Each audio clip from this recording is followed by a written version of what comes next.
Trust Thomas. Thomas the Tank Engine was feeling bright and cheerful. It was a splendid day.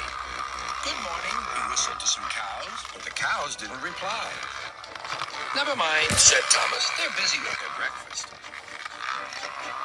Next, he saw Bertie. Hello, Bertie. Care for a race today? But all Bertie could say was, ouch! That's another hole in the road. I'm sorry, Bertie, smiled Thomas. Thomas was still in good spirits when Bertie arrived at the next station. Bad luck, Bertie. Now, if you were a steam engine, you would run on a pair of reliable rails. Huh, replied Bertie. The railway was supposed to deliver tar to mend the road 2 weeks ago. You can't trust a thing that runs on rails.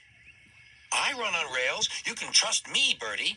I'll see if I can find out what's happened. And Thomas puffed away towards the big station.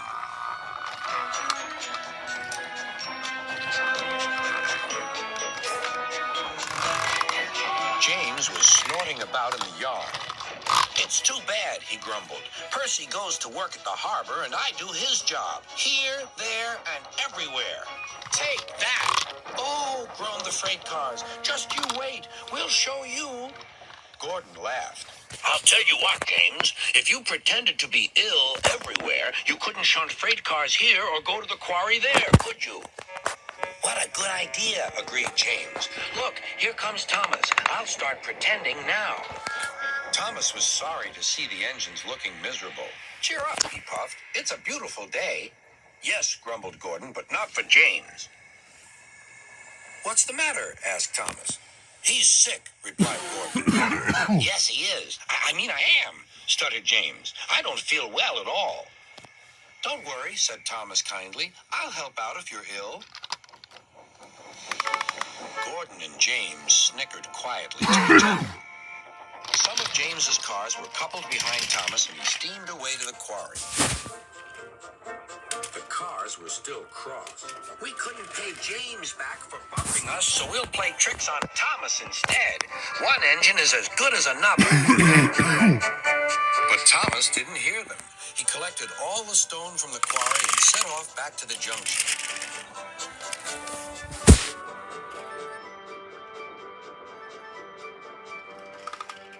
Danger lay ahead. Now for our plan, giggled the cars. Go faster, go faster. They pushed Thomas over the switches. Slow down, called Thomas's driver and applied the brakes.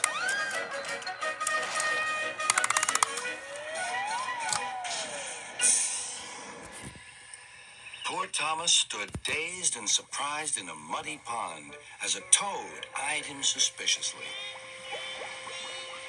Bust my buffers, muttered Thomas. The day started so well, too.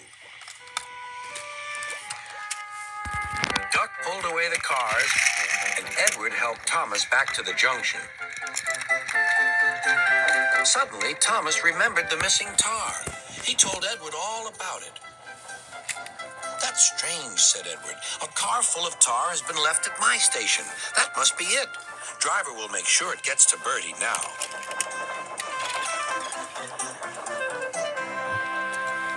Later, James spoke to Thomas. I'm sorry about your accident, he muttered, and so is Gordon. We didn't mean to get you into trouble. No, indeed, spluttered Gordon. A mere misunderstanding, Thomas. All's well that ends well. Just then, Bertie arrived. He looked much more cheerful. My road's being mended now. Oh, I am glad, replied Thomas. Thanks for all you did, added Bertie. Now I know I can trust an engine, especially if his name is Thomas. Gordon and James puffed silently away to the shed. But Thomas still had company. Well, well, he sighed. What a day for surprises. The toad, who was looking forward to a ride home, noisily agreed.